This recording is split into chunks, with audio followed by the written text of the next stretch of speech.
प्यारे दोस्तों, बबलू की दादी दिन ब दिन बूढ़ी और कमज़ोर होती जा रही थीं और वो सोच रही थीं कि बबलू की शादी कर देनी चाहिए। इसीलिए उन्होंने एक दिन बबलू को अपने पास बुलाया। जी दादी, आपने मुझे बुलाया था? हाँ बबलू बेटा, मैंने तुम्हें बुलाया था और मैं चाहती हूँ कि आप तुम शादी कर लो। मेरे मरने से पहले ये काम हो जाए तो अच्छा है। अल्लाह ना करे दादी, आपको कुछ हो, आपको मेरी उम्र भी लगे, आप ऐसी क्यों बातें करती हैं? बेटा मेरी तो उम्र ही है, ऐसी क्या बात है। बस अब मैंने सोचा है कि मैंने गांव में एक लड़की देखी है, वो जो तुम्हारी माँ की जो बहन है ना, उनकी बेटी, मुझे बहुत पसंद है वो लड़की और मैं चाहती हूँ उस मीना से तुम्हारी शादी कर दूँ। तुम बताओ तुम्हारा क्या ख्याल है इस बारे में? दादी वैसे तो वो गांव की सीधी सादी लड़की है, लेकिन आपको पसंद है तो मुझे कोई एतराज़ नहीं है। जीते रहो, खुश रहो, मुझे इसी बात की तवक्का थी कि तुम मुझे कभी मना नहीं करोगे। ठीक है, फिर मैं उन्हें बता देती हूँ कि मैं और बबलू आपके घर आएंगे। हाँ बिल्कुल, क्यों नहीं।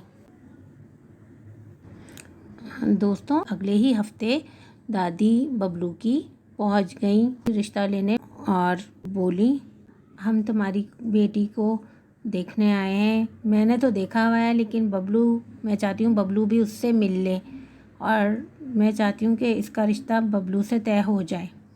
जिस पर मीना की अम्मी बोली, हाँ हाँ क्यों नहीं, बबलू तो अपने घर का बच्चा है, देखा भाला है, मैं अभी बुलाती हूँ मीना को।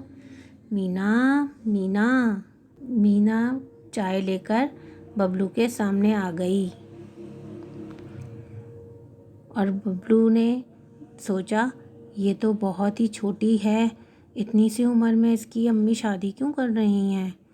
और मीना ने शर्माते हुए सलाम किया, अस्सलाम वालेकुम, कैसे हैं आप?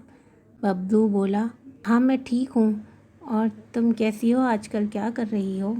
जिस पर मीना शर्मा के बोली, बस आजकल अम्मी मुझे घरदारी सिखा रही हैं। जिस पर बबलू ने कहा, ये तो बहुत ही अच्छी बात है। और मीना फिर वापस अपने कमरे में चली गई और दादी ने मीना की अम्मी से कहा, बस बहन, अब आप भी हमारे घर आ जाइएगा और इस तरह से बबलू भी और आप भी जो है, मैं चाहती हूँ मुतमईन हो जाएं और बच्ची को भी साथ ले आएं तो ज़्यादा बेहतर रहेगा, क्योंकि मैं चाहती हूँ कि मेरे ही घर में आकर बात पक्की करें हम लोग। और ये कहकर बबलू और दादी अपने घर की तरफ चल दिए। दोस्तों, बबलू और दादी घर पहुंच गए। घर पहुंचकर दादी ने बबलू से पूछा, बबलू बेटा, तुम्हें मीना कैसी लगी? बबलू ने कहा, दादी अच्छी है मीना, लेकिन आपको नहीं लगता कि अभी उसकी खेलने कूदने की उम्र है? बेटा, हमारे गांव में जल्दी ही शादी का रिवाज है, जब शादी हो जाएगी ना तो हो जाएगी वो समझदार। नहीं दादी, मुझे नहीं लगता कि वो मेरे साथ चल सकेगी, बहुत छोटी है वो अभी। बेटा, उसकी माँ बहुत समझदार है और तुम भी तो समझदार हो ना, तो फिर डर किस बात का है, समझा लेंगे उसको हम, आ जाएगा आहिस्ता आहिस्ता सब कुछ उसको भी। ठीक है दादी, आपने फ़ैसला किया है तो कुछ सोच समझ कर ही किया होगा, मुझे कोई एतराज़ नहीं है। खुश रहो, जीते रहो, मुझे इसी बात की उम्मीद थी तुमसे। दोस्तों, बबलू और उनकी दादी बहुत ही शौक़ से और ख़ुशी से ख़रीदारी करने लगीं अपनी होने वाली पोते की बहू की, और बबलू भी खुश था।